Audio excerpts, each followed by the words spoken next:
देखिए, एफडीआई के मुद्दे से SC/ST के प्रोन्नति में आरक्षण के लिए संविधान संशोधन प्रस्ताव जोड़कर देखने की जरूरत नहीं।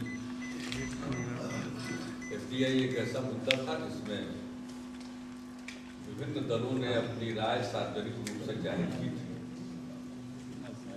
और जो प्रकट राय हुई थी उसके हिसाब से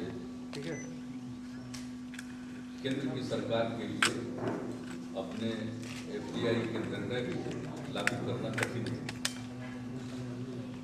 लेकिन सदन में उन्होंने विपक्ष के प्रस्ताव को नामंजूर करने लायक संख्या जुटाई। उसमें जो मतदान हुआ दोनों सदनों में, उससे एक बात स्पष्ट हो गई कि यूपीए सरकार को साधारण बहुमत भी नहीं है लोकसभा। वो एक अलग प्रश्न है जिस तरह से उन्होंने इसमें अपने समर्थन का जुगाड़ किया, लेकिन जहाँ तक SC/ST के लिए प्रोन्नति में आरक्षण का संबंध है, हम लोग उसके पक्ष में हैं। बिहार में तो SC/ST को प्रोन्नति में आरक्षण जो पूर्व का संवैधानिक प्रावधान है और माननीय सर्वोच्च न्यायालय ने जो व्याख्या की है वो ध्यान में रखते हुए हम लोगों ने लागू के बारे में पूरा सर्वेक्षण करा के और क्वान्टिफाइबल डेटा के आधार पर हम लोगों ने उसको बिहार में लागू कर। उसके बाद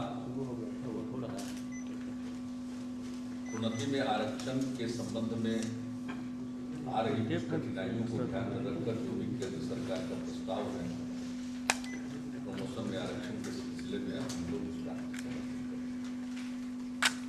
और जो विभिन्न दलों की राय सामने आई है उसके हिसाब से ऐसा लगता है कि उसके पक्ष में और ये संविधान संशोधन विधेयक इसके लिए साधारण बहुमत की आवश्यकता नहीं है, विशेष बहुमत की आवश्यकता। तो वो तो केंद्र की सरकार जुगाड़ करके किसी भी चाहे अरे ऐसा नहीं है कि कोई संविधान संशोधन के प्रस्ताव के लाए अकेले उनके पास सामर्थ्य, इससे विभिन्न दलों का सहयोग आवश्यक है और यह एक ऐसा नीतिगत मसला है जिसमें हम लोगों का स्टैंड है उनके साथ। तो मुझको ऐसा लगता है कि उसके लिए विशेष बहुमत जरूर प्राप्त होगा SC/ST को प्रमोशन में आरक्षण देने के प्रश्न। कुछ दलों की राय भिन्न जरूर है, तो हर दल को अपनी राय रखने का अधिकार है, उसको हमारी प्रक्रिया नहीं,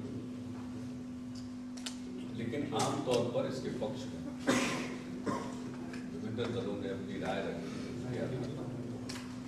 तो इसलिए दोनों को एक साथ करके जोड़ने की आवश्यकता नहीं है। जहाँ तक चुनाव का प्रश्न है, मेरी अपनी समझ रही है कि चुनाव समय पर होंगे, लेकिन अगर केंद्र सरकार चाहेगी समय के पहले चुनाव कराने तो उसको तो कोई रोके हुए है नहीं, लेकिन वो अपना बहुमत का प्रबंध काम चलाऊ करते रहेंगे, ये उनमें क्षमता है यूपीए के नेतृत्व। इसलिए उस हिसाब से मुझको लगता है कि बीच में चुनाव नहीं, लेकिन अगर किसी कारण बीच में चुनाव होते हैं तो ये तो केंद्र में जो यूपीए के लोग हैं या उनके समर्थक दल हैं उनके ऊपर निर्भर करता है। और आपने कहा कि इसके लिए आप तैयार हैं कि नहीं, अगर चुनाव होता है 24 घंटा तैयार रहते हैं, लेकिन मुझको लगता नहीं है कि अभी तत्काल कोई चुनाव की स्थिति उत्पन्न हो। मुख्यमंत्री जी, बिहार में ऐसे अधिकारियों की संख्या कम है जिसको प्रमोशन में रिजर्वेशन मिलना चाहिए। हर विभाग में कम से स्थिति है कि तय मानक कम अधिकारी नीतिगत प्रश्न है। देखिए, अनुसूचित जाति जनजाति के लोगों को प्रमोशन में आरक्षण देने का प्रावधान एनडीए की सरकार ने किया और अब उसमें कोई कठिनाई आई है तो उसके लिए फिर से एक संविधान में संशोधन का प्रस्ताव। हमारी समझ है कि अभी अनुसूचित जाति जनजाति के लोगों की स्थिति ऐसी नहीं हुई है कि उन्हें प्रोन्नति में आरक्षण न दिया जाए। अभी भी उनके हालात ऐसे हैं कि उन्हें प्रोन्नति में आरक्षण देना पड़ेगा, पद खाली रह जाते हैं, कई तरह की दिक्कतें होती हैं, उनका रिप्रेजेंटेशन नहीं हो पा रहा। उसका मुख्य कारण है कि जिस आधार पर आरक्षण दिया गया है, सामाजिक और शैक्षणिक पिछड़ेपन को देखते हुए ये प्राप्त है। अभी जो अनुसूचित जाति और जनजाति के सदस्य हैं उनके लिए आरक्षण की व्यवस्था को जारी रखना पड़ेगा और उसी तरह से प्रोन्नति में आरक्षण की व्यवस्था को जारी रखना पड़ेगा। ये हम लोगों का सुविचारित मत है, इसलिए हम इसके साथ हैं। सर, समाजवादी पार्टी का कहना है, पहली बार खुलकर सामने आई है समाजवादी पार्टी, उनका कहना है कि सीबीआई का पैसा दुरुपयोग हो रहा है। वही लोग बता सकते, ये तो वही लोग सरकार बता सकती है या जिन लोगों को इसका तजुर्बा है वही बता सकते हैं। उसके बारे में हमारे पास तो कोई जानकारी नहीं है कि मैं इसके बारे में कोई कमेंट करूं, लेकिन जिनके पास जानकारी होगी वही बता सकते हैं। SC/ST वाले मुद्दे पर अगर संसद में वोटिंग की आवश्यकता पड़ेगी तो उसमें क्या जेडीयू सरकार के साथ वोट करेगा? जेडीयू इस हमने तो बताया कि इस प्रस्ताव के पक्ष में, ये सरकार के साथ या विपक्ष की बात नहीं है, ये तो एक संविधान संशोधन के प्रस्ताव के पक्ष में वोट देने का हम तो देंगे। SC/ST के लिए प्रमोशन में आरक्षण का संविधान संशोधन विधेयक को हम समर्थन देंगे। ये तो हम लोग की घोषणा हो चुकी है। शीला दीक्षित ने जो योजना निकाली है 600 रुपये में, उसे आप किस रूप में देखते हैं? नहीं पता नहीं उन्होंने क्या कहा है। उन्होंने कहा कि 600 रुपये में काफी है 5 आदमी का।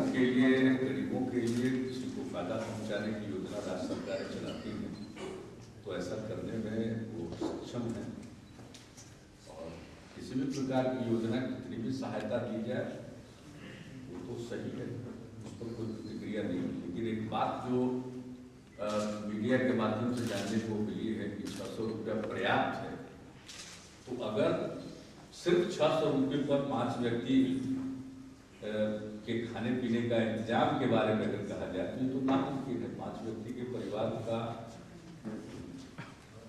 भोजन का इंतजाम तो 5 व्यक्ति के परिवार के लिए भोजन का इंतजाम तो पूरे महीने में 600 रुपया में संभव है।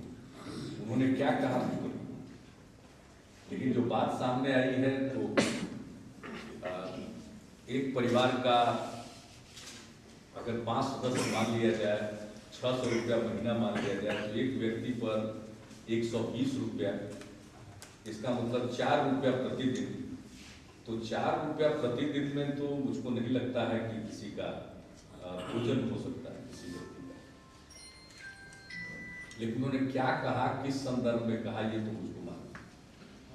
ये तो एडिशनल स्कीम होगा, ऑलरेडी बहुत सारी योजनाएं चल रही, क्या पता है, ये तो सवाल आप पूछ रहे हैं, तो कोई अपनी सबसे तो पहले ही पूछ कि किसी राज्य को अधिकार है योजना बनाने का, कितनी भी सहायता दे, कुछ भी सहायता दे, वो करने में सक्षम है, हमने पहले ही कहा।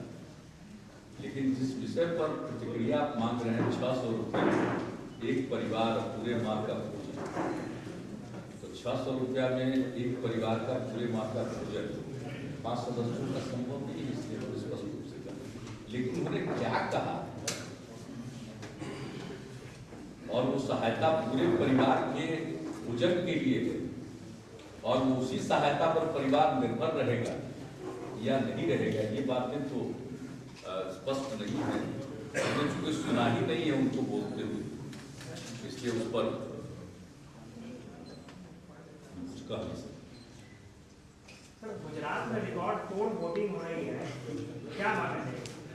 तो गुजरात इतना संपन्न प्रदेश है, वहाँ वोटिंग नहीं होगी तो वोट से पढ़ना चाहिए। तो लोकतंत्र की खूबसूरती है, वोट ज़्यादा से ज़्यादा पड़ना चाहिए। मान्यता तो ये है कि सब लोगों को वोट देना चाहिए, लेकिन अधिक से अधिक लोग वोट दें, ये तो लोकतंत्र की खूबसूरती है। ज़्यादा से ज़्यादा धीरे धीरे हर प्रदेश में मतदान का प्रतिशत बढ़ता जा रहा है, तो लोगों की दिलचस्पी लोकतांत्रिक व्यवस्था में बढ़ती जा रही है। इस बात का परिचय है। नेगेटिव या पॉजिटिव माना ये विशेषज्ञता तो आप ही लोगों को, हम कोई साइकोलॉजिस्ट नहीं और नहीं मेरा व्यक्तिगत कोई मेरी कोई व्यक्तिगत जानकारी इंडिकेशन तो नहीं है, किसी को आप लोगों का काम है। अधिक वोटिंग होने का क्या बिहार में जब अधिक वोटिंग हुआ था तो फिर आप आए नहीं, लेकिन ऐसा नहीं आप लोग भूल जाते थे। बिहार में पोलिंग लो हुआ तो लोगों ने कहना शुरू किया कि लो पोलिंग रूलिंग एस्टेब्लिशमेंट को मदद करता है। तो हमने उस समय समझाया था कि भाई लो पोलिंग बिहार में जो हुआ ये उतना लो पोलिंग नहीं, क्योंकि पहले बिहार में वोट नहीं मांगा जाता था, बूथ मांगा जाता था और बूथ कब्जा होता रहता था। इस बार वोट पड़ा है, मैंने बिहार के संदर्भ में बता रहे 2005 की बात, वोट पड़ा है, लोग लाइन में खड़े होकर वोट दे रहे हैं और आई कार्ड बना है। तो बहुत तरह की दिक्कतें हैं, बहुत लोगों का नाम नहीं था, तो इसके चलते लो पोलिंग हुई है। इस लो पोलिंग को किसी के पक्ष या विपक्ष में ट्रेंड के रूप में नहीं देखना चाहिए। उस समय हमने यही बताया था, बात सही साबित। तो हम तो बिहार के बारे में समझते थे, जानते थे, तो बोले। अब यहाँ के बारे में हमारी कोई व्यक्तिगत जानकारी नहीं है, वहाँ के बारे में अनावश्यक कुछ जिसको कहिए विशेषज्ञता दिखलाना, जो टेक्नोलॉजी उपलब्ध है उसमें यह संभव, तो ये तो निर्णय लेने की बात है। लेकिन फिलहाल इस पर भी बात और इस पर मत है कि इससे तो बाजार मुक्त हो जाएगा, अपना दाम इससे तो बाजार मुक्त हो जाएगा। आप नहीं मानते हैं इसमें यहाँ नहीं थे, बहुत बड़ा अभियान चला है।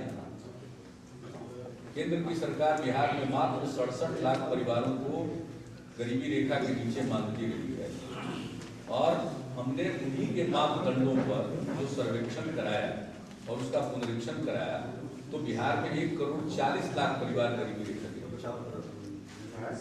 तो जहाँ तक अनाज है 67 लाख परिवार के लिए देना मजबूर करते हैं। 67 लाख में 10% ट्रांजिएंट पुअर की बात करते हैं, तो मान लीजिए अधिक से अधिक अधिकतम सीमा हो गई 72 लाख रुपए। तो हमने तो इस सवाल को छेड़ रखा है लंबे समय और उसी समय का बहुत बड़ा गैप है। इसे तो हम कहते हैं स्वतंत्र निकाय होना चाहिए, आयोग बनना चाहिए।